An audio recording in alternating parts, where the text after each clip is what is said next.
2023년 한 해 또한 힘든 시기였지만 늘 변함없이 제자리에서 열심히 살고 계시는 우리 시민분들이 계셨기에 이웃들과 함께 따뜻하게 살고 있는지 모르겠습니다.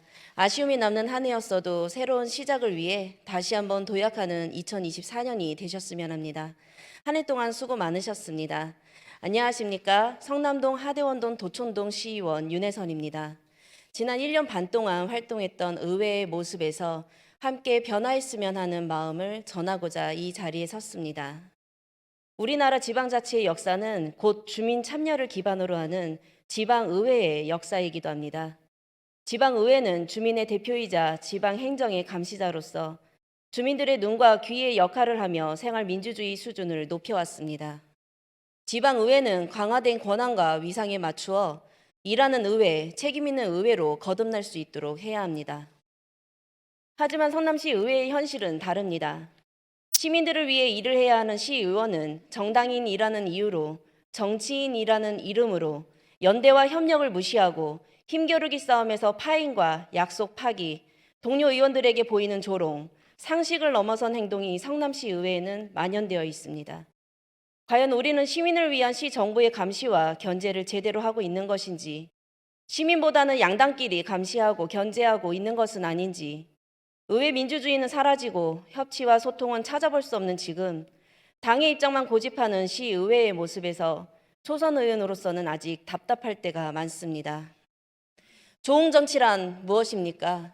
좋은 정치는 목적이 뚜렷해야 합니다. 정직한 사회, 정의로운 사회를 만들어야 하며 공공의 이익을 먼저 생각해야 합니다. 정치인이라면 누구나 한 번쯤은 고민하며 생각했던 것들입니다. 우리 성남시 의회는 좋은 정치를 하고 있는 것일까요? 당의 우위를 보여주기 위해 이로움을 차지하기 위해 싸우기도 하고 지방의원에게 부여된 중요한 역할인 행정사무감사를 진행하지 않기도 하는가 하며 시장이 제출한 예산이라는 이유로 제 식구 감싸듯 불효불급한 당장 진행되지 않아도 되는 방대한 예산에 삭감반대하는 의회가 성남 시민의 삶을 고민하고 대변하는 시의원의 역할을 잘하고 있는지 다시 한번 생각해 봐야 합니다. 또한 첨단과 혁신의 희망도시 성남을 만들겠다며 민선 8기를 시작한 신상진 시장님, 지난 정부의 정책 사업과 센터 등을 불필요한 사업으로 단전 짓고 흔적들을 지우기에 급급한 것은 아닌지 걱정입니다. 청년 기본소득 사업 폐지, 성남형 교육지원단 폐지, 학교 밖 배움터 지원 사업 종료, 성남시 공익활동지원센터 종료, 성남시 사회적 경제 창업 보육센터 종료 등 많은 사업들이 불필요하다는 이유로 폐지되고 있습니다. 전 정부의 사업이기 때문은 아니었을까 걱정입니다. 원장이 장기간 공백과 시민과 전문가가 함께 진행하기로 했던 토론의 약속조차 지키지 않고 의료원을 대학병원에 위탁하겠다는 기자회견도 하셨습니다. 소통이 아니라 불통 행정이셨습니다.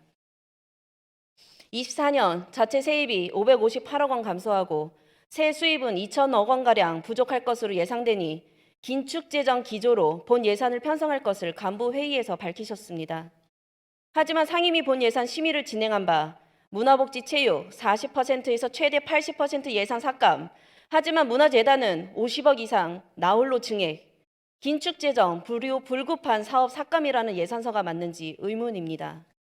성남시와 성남시 의회는 잘못되었다는 것을 알면서도 과거에도 그랬다 말합니다. 우리는 무엇을 답습하고 있는 것일까요? 이제는 연대와 협력, 참여와 책임의 시대입니다. 또한 생활 공동체를 통한 공공성의 정치, 생활 정치의 시대라고도 합니다. 지역에서 우리가 해야 할 정치가 있듯이 의회 안에서 성남시 집행부와 함께 기본과 원칙을 지키는 첨단과 혁신을 위한 방향을 찾아갔으면 합니다. 앞으로 성남시 의회가 정당 정치만이 아닌 공공성의 정치, 의회 정치를 함께 만들어 가길 바라봅니다. 성남 시민 여러분, 선배 동료 의원 여러분, 시민의 알 거리를 위해 애쓰시는 언론인 여러분, 남은 시간 동안 소중한 순간 만드시고 빛나는 2024년도 되시길 바랍니다. 경청해 주셔서 감사합니다.